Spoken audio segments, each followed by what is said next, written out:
दैनिक निष्पक्ष पोस्ट, दर्पण सच का, समय से पहले, खबर से आगे। नमस्कार, आप देख रहे हैं दैनिक निष्पक्ष पोस्ट का डिजिटल वर्जन, जहां खबरें होती हैं साफ, सटीक और निष्पक्ष। वेब वार्ता राष्ट्रीय समाचार एजेंसी द्वारा हिंदी पत्रकारिता दिवस की पूर्व संध्या पर नई दिल्ली में एक भव्य संगोष्ठी का आयोजन किया गया। कार्यक्रम में पत्रकारिता की चुनौतियों, लोकतंत्र में मीडिया की भूमिका और पत्रकारों के हितों से जुड़े महत्वपूर्ण मुद्दों पर विस्तार से चर्चा की गई। देखिए दैनिक निष्पक्ष पोस्ट के लिए नौशाद अंसारी की ये रिपोर्ट। चंद्रकांता आदाब नमस्कार। इस वक्त कॉन्स्टिट्यूशन क्लब में हम मौजूद हैं और वेब वार्ता की तरफ से एक प्रोग्राम जो संयुक्त रूप से रखा गया था हिंदी पत्रकार दिवस पर। पत्रकारिता देखते हैं बहुत सारी, और पत्रकारिता आज खतरे में भी है। खतरे में तो वेंटिलेटर्स पे है और बहुत सारी चीजें हो रही है, लेकिन देश है कहाँ। तो मेरे साथ चंद्रकांत जी, डॉक्टर अंजना प्रोफेसर है और वो पढ़ाते हैं। क्या मैम, जो 1947 में हमारा देश जब आजाद हुआ और हमारे जो पूर्वज थे उन्होंने सोचा अंग्रेजों से हम आजादी लेनी है और अपने लोग होंगे, हम पे अत्याचार नहीं होंगे, तो आज 79 साल के बाद उसे किस रूप में देखती हैं आप? मतलब अगर मैं ये देखूं, आज जो वेब वार्ता के माध्यम से जो कार्यक्रम आयोजित किया गया जिसमें लोकतंत्र, पत्रकारिता और समाज के बारे में बात थी, तो अब मुझे लगता है कि ये तीनों ही कहीं ना कहीं बिखरे हुए हैं। वर्तमान समय में लोकतंत्र और समाज एक दूसरे से जुड़े हुए नहीं है। हम कहीं ना कहीं एक इल्यूजन की स्थिति में है, कहीं ना कहीं एक भ्रम की स्थिति में है, और वो भ्रम हमने स्वयं ही पैदा किया हुआ है। तो मुझे लगता है कि हम स्वतंत्र मतलब एक दिखाने के लिए for the people, of the people, by the people के तरीके से हम सिर्फ प्रक्रियात्मक तरीके से स्वतंत्र है। वास्तव में हम कहीं ना कहीं एक नए प्रकार की गुलामी की तरफ जा रहे हैं। आप प्रोफेसर है, बच्चा स्कूल में जाता पढ़ता है, वो किताबें बहुत सारा पढ़ के आता, सोचता है कि वो फ्यूचर में जाके करेगा। हाँ। लेकिन क्या लगता है जो किताबें हैं और फ्यूचर में कितना डिफरेंट है जो हम पढ़ते हैं? देखिए, उतना ही अंतर है कि थ्योरी और प्रैक्टिकलिटी। अब किताबों के अंदर फार्मूले लिखे होते हैं कि फार्मूले जब जिंदगी के रूबरू होते हैं तब जाकर वास्तव में हमें जिंदगी का एहसास होता है। तो किताबें सिर्फ आपको दिशा दे सकती हैं, लेकिन उस दिशा के माध्यम से जब आप समाज में और अपने जीवन में उतरते हैं तो आपको जीवन का सही अनुभव मिलता है। क्या है, मैं मौलिक अधिकार हूँ, संविधान में बढ़ चढ़ के लिखा गया है मौलिक अधिकार। नहीं, मैं इस यहाँ पर काटूंगी। संविधान के अंदर कुछ भी बढ़ चढ़ के नहीं लिखा गया। संविधान में जो लिखा गया हम उन चीजों से अनभिज्ञ हैं। अच्छा, मतलब जब खासकर बात होती है मौलिक अधिकारों की, तो जब देखते हैं कि अभी बच्चे पूरे साल तैयारी करती हैं, अभी प्रोफेसर पढ़ाती हैं, जिससे स्वभाव से रखा गया था वो बच्चे पेपर लीक हो जाते हैं। तो सरकारें हम देखते हैं फिर पाठ पढ़ा जाता है कि सब ये था 2-4 कॉलेज होता है। तो इन 2-3 सालों में देखता तो शिक्षा क्षेत्र सब जुड़ी हुई है, तो जो देखते लीक होता कितना असर पड़ता है उस बच्चे पे और आप पर? जो स्तर है इस समय, मैं निरंतर ये कहूँ कि शिक्षा का स्तर गिरता चला जा रहा है। एजुकेशन सिस्टम जैसे बहुत सारी चीजों में देखा जाए तो शिक्षा का जो स्तर है वो चरमरा रहा है और उसमें बहुत सारे सुधार की आवश्यकता है और बच्चों के भविष्य से एक तरीके का खिलवाड़ हो रहा है। व्यवस्थाएं यदि नहीं है और या इंफ्रास्ट्रक्चर नहीं है तो हम उन चीजों को आयोजित ना करें। अगर जिन चीजों को हम आयोजित कर रहे हैं, हम हर चीज में कंपटीशन करें। 12वीं के बच्चे का अगर हम CUT या किसी तरीके से भी एडमिशन ले रहे हैं तो आप देखिए हर स्तर पर बच्चे को एडमिशन मतलब परीक्षा के माध्यम से आगे बढ़ने जा रोका जा रहा है। उच्च शिक्षा का अधिकार तो उस गरीब व्यक्ति को ना, जो हमारे मल मूत्र को साफ करता है, शिक्षा का अधिकार हमारा मौलिक अधिकार है। वो किसको है किसको नहीं है। वो अगर भारत की भूमि पर पैदा हुआ है, वो भारत का नागरिक है, तो वो उसको शिक्षा का अधिकार, जीवन जीने का अधिकार आर्टिकल 21 के अंतर्गत दिया गया है। और हमारे फंडामेंटल राइट जो 6 फंडामेंटल राइट है उसके अंदर भी हमारा अधिकार दिया गया है। कहां से लाए? एक गरीब आदमी जो 500-700 रुपए कमाता है, पढ़ाई करता है, तो बच्चों पढ़ाना चाहता है, उसके अंदर वो सोचता है कि यार मैं तो नहीं पढ़ पाया, मैं तो जिंदगी गुजार दी, मेरे फ्यूचर में जब मेरे बच्चे आगे बढ़ पाए तो वो कैसे बढ़ाए? जो सरकार दावे करती है कि बहुत सारी चीजों को दावे करती है कि भाई हम तो ये कर रहा है, वो कर रहा है, लाखों करोड़ का जो बजट है वो कहाँ जाता है? देखिए, जो अनभिज्ञता है ना, मनुष्य जो सरकार है, सरकार या कोई भी सरकार है, कहीं पर भी है, सिर्फ 2 स्तर पे कार्य होता है। एक होता है जिसके लिए किया जा रहा है और एक जो कर रहा है। हमारी विडंबना क्या है कि अनभिज्ञता, lack of education, education degree नहीं होती।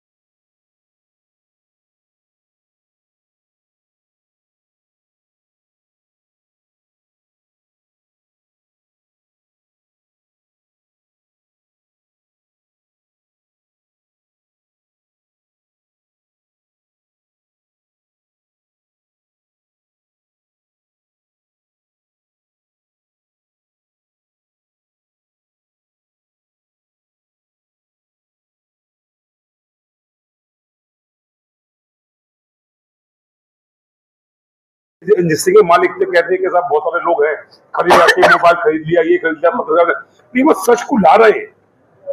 पत्रकारिता का मुख्य कारण है सच को लाना, ये नहीं कर कितने बड़े संस्थान से रखते हैं, उनका मुख्य कारण है पत्रकारिता का जो मूल मंत्र है कि सच्चाई को सामने लाना। वो एक पत्रकार, एक गरीब पत्रकार है, उसका छोटा मोबाइल पत्रकार वो व्यक्ति, पत्रकारिता को पत्रकार को समझना पड़ेगा। पत्रकार वो व्यक्ति है जो कहीं की इंफॉर्मेशन सबको देता है, वह पत्रकार होता है। वो माध्यम क्या होगा, किसी के पास बहुत बड़ी मतलब कैमरे हैं, बहुत सारे संसाधन है, वह बड़ा पत्रकार होगा, करोड़ों रुपए कमा रहा है वो पत्रकार होगा, या फिर उसने समाज के हितों को गिरवी रख दिया है वो पत्रकार होगा, वो फायदे ले रहा है वो पत्रकार होगा, या फिर कोई अपने एक साधारण से 2000 के मोबाइल से भी यदि एक न्यूज समाज तक पहुंचा दे रहा है या फिर सोशल मीडिया के माध्यम से पहुंचा दे रहा है तो वह भी एक पत्रकार होगा। मैडम, पत्रकार इतना है वो सरकार तक पहुंचाना, सरकार के माध्यम से किए जाने वाली चीजें वो जनता तक पहुंचाने का कार्य करता है। किस रूप में देखती है पत्रकार जिस मुहाने पर हम खड़े हैं, इधर के है ना उधर के, मतलब किस रूप में आप आज के टाइम पे 2026 में आज हम खड़े हैं आपसे बात कर रहे हैं, किस रूप में देखती है पत्रकारिता को? वर्तमान समय में पूरा सारा बाजारीकरण हो चुका है, हर चीज के साधन उपलब्ध नहीं है। इसकी वजह से जो पत्रकारिता है वो कहीं ना कहीं एक बाजार के अधीन हो गई है, और बाजार के अधीन होने के कारण आपकी जो न्यूज है वो फैब्रिकेटेड हो गई है। जब न्यूज फैब्रिकेटेड हो जाती है उसके बाद आप सच्चे की कल्पना नहीं कर सकते, इसलिए आपको कहीं ना कहीं अपना एक साइड लेना पड़ता है। व्यक्ति को अपनी, पत्रकार भी तो एक व्यक्ति है ना, एक रोजगार के रूप में अगर पत्रकारिता ले रहा है तो वो एक सिर्फ जॉब कर रहा है, और जॉब करने के लिए जो उसे डायरेक्शन दी जाती है, जो न्यूज फैब्रिकेटेड करने के लिए कहा जाता है वो करता है, क्योंकि उसे उसकी सैलरी मिल रही है, अन्यथा उसको नहीं मिलेगी। इसी तरीके से अभी सोशल मीडिया का जो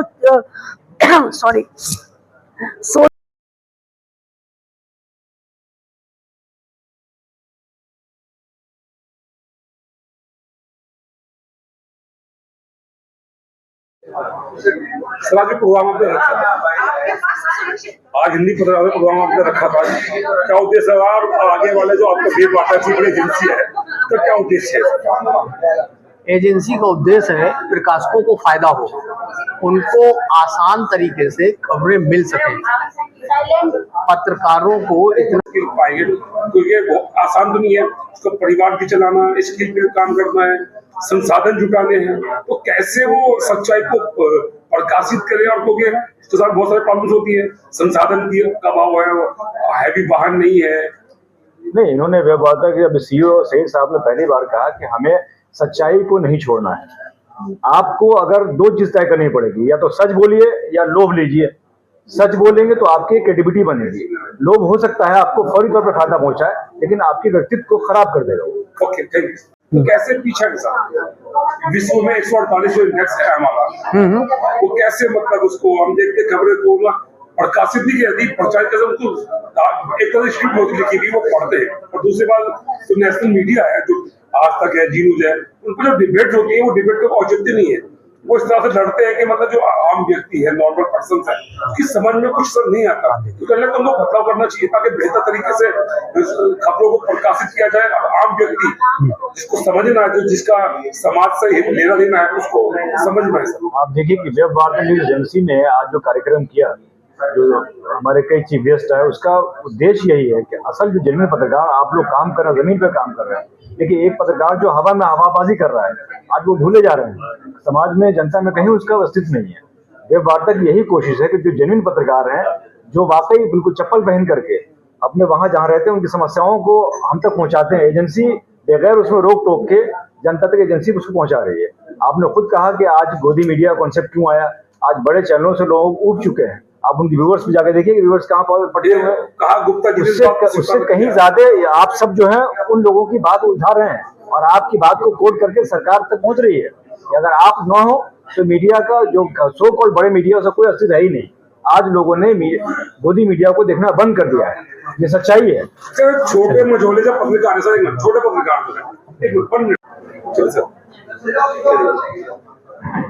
हिंदी पत्रकारिता दिवस पे आप सभी को बहुत बहुत बधाई। ये एजेंसी का जो उद्देश्य है ये प्रकाशकों को लाभ पहुंचाने का है, उनको आसान तरीके से खबरें और फोटो मिल सकें। इतना बड़ा नेटवर्क हर अखबार के नहीं कर पाता, तो उसके लिए बहुत आसान सुगम तरीके से उनके पास खबरें पहुंचे, ये उद्देश्य है। सर हम देख रहे हैं पत्रकारिता में जिस मुहाने में हम खड़े हैं एक दायरा है, कुछ लोग कहते हैं कि इधर हो, ये बोलते हैं इधर हो, तो कैसे पाटा जाए उसको? ये खुदी मीडिया बहुत चीजें देख के कहीं ना कहीं पत्रकारिता को जो है कहीं ना उसको डगमगाया गया है और अलग तरीके से देखा जा रहा है, तो कैसे लोग हम पे यकीन करें कि हम सत्य बोल रहे हैं और भी लोग हैं, मतलब कैसे? आप सिर्फ सत्य बोलें, सत्य लिखें, यकीन की चिंता न करें, अपने आप ही लोग यकीन करेंगे। झूठ का पर्दाफाश ऑटो हो जाता है, उसके लिए कुछ करना नहीं होता। झूठ जो चल रहा है वो पत्रकार लोग नहीं है जो झूठ चला रहे हैं, वो प्रचार के लोग हैं। जो पत्रकार लोग हैं उन्हें अपना काम करने दीजिए, वो सत्य पे ही काम करते हैं, झूठी खबरें नहीं फैलाते पत्रकार। देखा गया कि पत्रकारिता दिवस कार्यक्रम में सिर्फ जो गेस्ट आते हैं वो जो है एक दल से दूसरे दल की बात होती है, लेकिन जो उन्हें पता है उनके हालात कैसे सुधरेंगे, पत्रकारिता के जो हालात कैसे सुधरेंगे, इस पे विचार गोष्ठी नहीं हो पाती। क्या वजह मानते हैं? नहीं, हम कार्यक्रम करते हैं और बात को खत्म कर देते हैं।